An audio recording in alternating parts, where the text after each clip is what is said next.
Le pâle Louis regarda sa femme de 14 ans, et, en entendant les paroles encourageantes, et les plaisanteries salaces des témoins de la nuit de noces, ne put se maîtriser, et s'emparer d'Anne. Au début, Anna lui plaisait beaucoup. Jolie, avec d'épais cheveux ondulés, des yeux verdâtres, une peau d'un blanc laiteux, petite, et fragile, elle semblait être une beauté des peintures flamandes. Elle ne ressemble pas à une Espagnole. Louis espère que leur mariage, lié à des motifs politiques, sera heureux et plus réussi que celui de ses parents. Mais la nuit de noces fatidique a tout gâché. L'infante Anna Maria Mauricia est née le 22 septembre 1601, et Louis XIII est né quelques jours plus tard, le 27 septembre 1601. Dès l'enfance, Louis pensait qu'il allait se marier en Espagne. À la cour de France, on aimait plaisanter sur le sujet.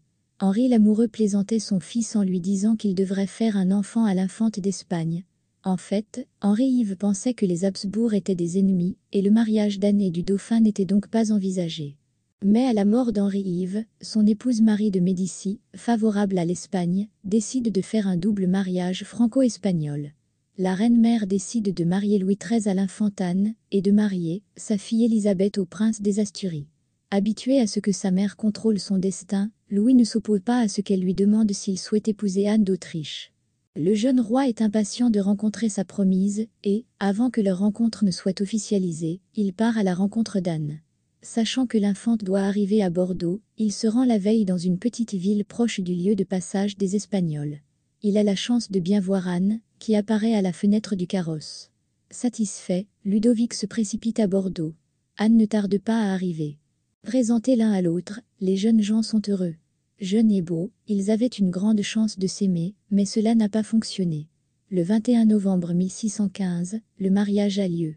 Louis et Anne, âgés de 14 ans, prononcent leurs vœux, unissent leur destin, et, après l'église, arrivent au palais, et se dispersent dans leur chambre.